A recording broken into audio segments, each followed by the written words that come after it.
माघ महीने का स्नान कब से शुरू हो रहा है और कब तक चलेगा, यानी समाप्त कब होगा? पौष पूर्णिमा कब है?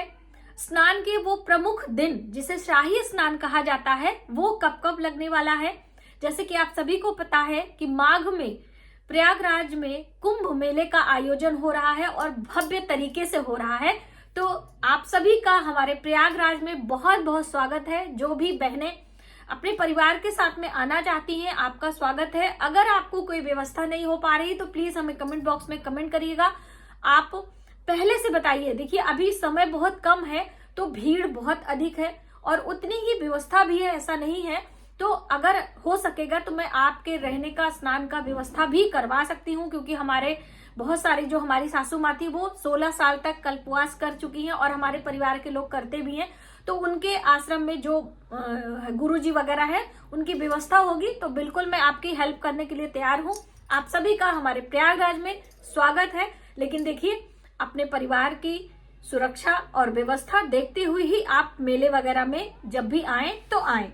दूसरी अहम बात, आप स्नान अपने घर पे भी कर सकते हैं। जो शाही स्नान है वो भी पवित्र नदियों का जल डालकर अपने घर में भी कर सकते हैं, दान पुण्य कर सकते हैं। माघ महीने में कुछ विशेष चीजों का त्याग भी किया जाता है। ऐसा नहीं कि सिर्फ स्नान ही होता है, स्नान के साथ साथ में दान का महत्व होता है। तो वो कौन कौन से दान है, कैसे हमें स्नान करना चाहिए, समय क्या होना चाहिए, स्नान के बाद किन किन बातों का हमें ध्यान रखना चाहिए, वो सभी महत्वपूर्ण जानकारी इस वीडियो में हम आपके साथ शेयर करेंगे। नमस्कार, वेलकम टू माय चैनल। मैं हूं मनीषा। दोस्तों, आप सभी का हमारे प्रयागराज कुंभ मेले में बहुत बहुत स्वागत है। मैं फिर से आप सभी का स्वागत करती हूँ। देखिए, पौष पूर्णिमा से ही माघ का जो स्नान का नियम होता है वो प्रारंभ हो जाता है। जैसे कि जो कल्पवासी हैं वो पौष पूर्णिमा के एक दिन पहले से ही आ जाते हैं और 13 जनवरी को पौष पूर्णिमा मनाई जा रही है ना। और 14 जनवरी को मकर संक्रांति है, जो कि सूर्य का राशि परिवर्तन है। सूर्य धनु राशि से मकर राशि में जा रहे हैं। सूर्य उत्तरायण हो रहे हैं, यानी अभी तक दक्षिणायन थे, अभी उत्तरायण हो रहे हैं। शुभ यानी खरमास समाप्त हो रहा है। शुभ मांगलिक कार्य इसी दिन से प्रारंभ होने लगेंगे। तो बहुत ही शुभ संयोगों के साथ में हमें इस बार की मकर संक्रांति मिल रही है। तो जो आपका स्नान है, पहला तो पौष पूर्णिमा को हो गया, दूसरा स्नान मकर संक्रांति यानी 14 जनवरी को हो गया, तीसरा स्नान अमावस्या, जिसे मौनी अमावस्या कहा जाता है, मौन रह के स्नान किया जाता है। यानी जब तक आप स्नान नहीं कर लेते हैं तब तक आपको मौन रहना चाहिए। और अगला स्नान है वसंत पंचमी का, और फिर उसके बाद आती है माघी पूर्णिमा। तो इन सब तिथियों पर आप यदि स्नान करना चाहते हैं तो पवित्र नदियों में जाकर स्नान कर सकते हैं, प्रयागराज में आकर, या अपने घर के आसपास के पवित्र नदियों में स्नान कर सकते हैं। अपने घर में भी काला तिल, क्योंकि माघ महीने में काले तिल का बहुत बड़ा महत्व है, दान का और काले तिल मिला के जल में स्नान करने का, और खाने का भी उतना ही महत्व है। तो आप दान करें, खाएं और स्नान भी करें। लेकिन दोस्तों, यदि आप स्नान का नियम ले रहे हैं तो कुछ खास बातों का ध्यान रखें। क्या ध्यान रखना है? माघ महीने में गर्म जल से स्नान नहीं किया जाता है। ठंडे जल से, यानी कि जो आपका नॉर्मल वाटर आता है, बंबा जल, उससे आप नहा सकते हैं, पवित्र नदियों का जल मिलाकर, काला तिल डालकर। दूसरी अहम बात, माघ महीने में अग्नि का त्याग किया जाता है। यानी कि हम अपने हाथ को, अपने शरीर को अग्नि से यानी सेकते नहीं है, चाहे हीटर हो और चाहे आपका अग्नि हो। जैसे गांव में आपने देखा होगा कि अग्नि जलाकर चारों ओर से घेरा बनाकर लोग हाथ को सेकते, अपने पैर को सेकते हैं। तो वो भी आपको नहीं करना है, अग्नि सेकना नहीं है, वर्जित बताया गया है। दूसरा, पूरे माघ महीने में प्याज लहसुन का त्याग कर सात्विक आहार ग्रहण करना होता है। सात्विक आहार में बहुत सारी बहनें पूछती हैं कि दीदी क्या क्या चीजें होती हैं। तो सात्विक आहार में जैसे कि आपको प्याज, लहसुन, बैंगन, मूली, मसूर की दाल, ये सभी चीजें नहीं खानी चाहिए। ये सात्विक आहार के अंतर्गत नहीं आता है। बहुत सारे लोग तो मिर्च मसाले का भी त्याग करते हैं। तो देखिए, ये आपके ऊपर है, लेकिन ये प्याज, लहसुन, बैंगन, मूली, ये सभी चीजें नहीं खाते। माघ महीने में कद्दू भी नहीं काटा जाता है। जो सफेद वाला कद्दू होता है वो नहीं काटा जाता है। उपाय के तौर पर सफेद कद्दू को जल में प्रवाहित किया जाता है, जिनकी वंश वृद्धि रुक जाती है, यानी जिन बहनों के बच्चे होने में प्रॉब्लम आती है, ऐसा कहा जाता है कि यदि वो माघ महीने में एक कद्दू, सफेद कद्दू, पेठा वाला कद्दू लेकर जल में अपने पति पत्नी के उल्टा वार कर जल में प्रवाहित करते हैं और गंगा माता से प्रार्थना करते हैं कि हमारी गोद भर जाए, तो ऐसा प्रार्थना उनकी सुनी जाती है। और बहुत सारे लोग सफेद पेठा यानी कद्दू का त्याग भी करते हैं। तो इस तरह से अपनी अपनी मान्यताओं के अनुसार बहुत सारी चीजें बताई गई हैं। जो हमारी सासू माँ लोग करती थी वो भी मैं आपके साथ शेयर करूं, यही सेम चीजें वो भी करती थी। माघ महीने में जैसे बड़ियां बनाई जाती हैं उड़द दाल के, उसमें सफेद यानी पेठा कद्दू का इस्तेमाल किया जाता है, तो कद्दू काटते नहीं है वो वाला, ठीक है। तो ये भी आपको ध्यान में रखना है और बहुत सारे लोग त्याग करते हैं। दूसरी अहम बात, जितना हो सके आप काले तिल के लड्डू, काले तिल की जो और अन्य रेसिपी होती है जैसे पट्टी जिसे कहते हैं, तिल पट्टी होती है, ये सभी चीजें दान आप किया करिए हर त्योहार पे, हर दिन।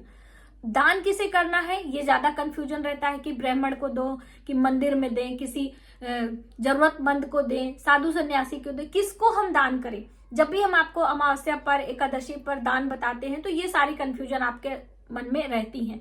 तो देखिए, जब हम किसी विशेष तीज त्योहार पर, जैसे पौष पूर्णिमा हो गया, मकर संक्रांति हो गई, मौनी अमावस्या हो गया, तो इन सब चीजों पर जब हम दान निकालते हैं पूजा पाठ के दौरान, तो ये हमें मंदिर में देना चाहिए। आपके घर के आसपास में जो भी मंदिर है आप वहां ले जाकर रख दीजिए। कोई भी ले लेता है, इससे आपको मतलब नहीं है। हम ईश्वर के शरण में यानी मंदिर में जाके देवी देवताओं के सामने वो हम रख कर आते हैं। आपको जरूरतमंद को दान करना है, आप बिल्कुल दान करिए।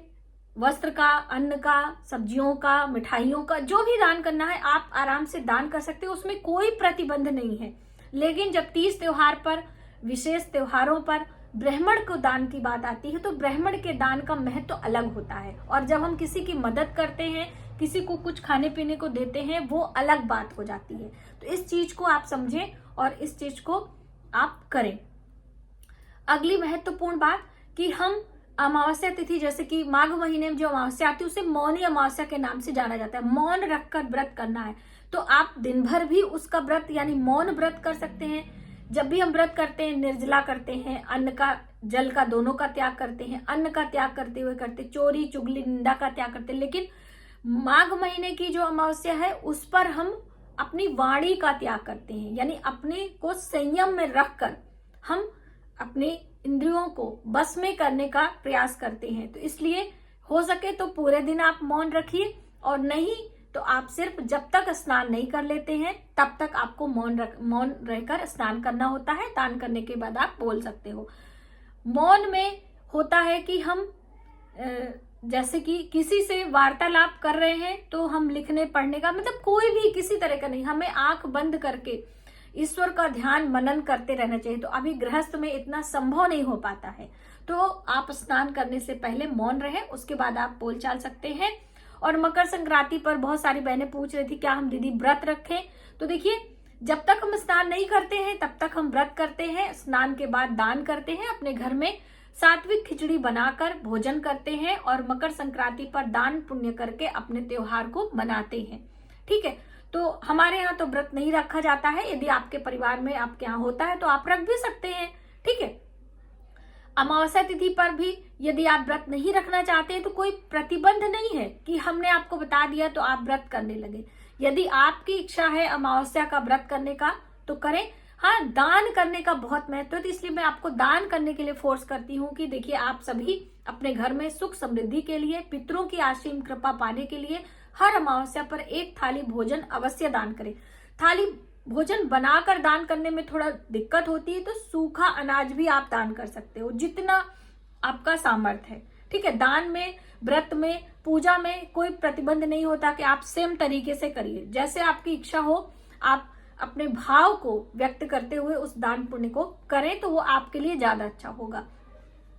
साथ ही दोस्तों, सर्दियां बहुत हैं, तो स्नान के लिए ब्रह्म मुहूर्त में ही स्नान करने की बात कही गई है। तो आप 5-5:30 बजे से लेकर 6:30 बजे तक का ब्रह्म मुहूर्त का समय होता है। जैसे गर्मियों में 3:30 से लेकर 5:30 बजे तक का होता है, लेकिन सर्दियों में 5:30 से लेकर 6:30 बजे तक का ब्रह्म मुहूर्त बताया गया है। तो आप इस समय अपने घर में भी या फिर आप पवित्र नदियों में भी स्नान करने जा रहे हैं तो सही समय यही होता है। चाहे कार्तिक स्नान की हम बात करें, चाहे हम माघ महीने की बात करें, या सूर्योदय के साथ भी आप स्नान कर सकते हैं, लेकिन एक प्रकार का कंप्रोमाइज हो जाता है। ठीक है, तो आप इन सब छोटी छोटी बातों का ध्यान रखते हुए शाही स्नान करें, पूरे माघ महीने का स्नान करें, या फिर सिर्फ अपने घर में भी काला तिल डाल के अपने परिवार के साथ में खुशी खुशी रहकर दान पुण्य करते हुए आप पूरे माघ महीने का नियम ले सकते हैं। तो आज की वीडियो में बस इतना ही। यदि हमारी जानकारी आपको थोड़ी सी भी हेल्पफुल लगे तो प्लीज वीडियो को ज्यादा से ज्यादा लोगों में शेयर करें, आने वाली वीडियो के लिए सब्सक्राइब करें। मिलते हैं एक नई जानकारी के साथ नए वीडियो में, तब तक आप अपने परिवार का ख्याल रखें।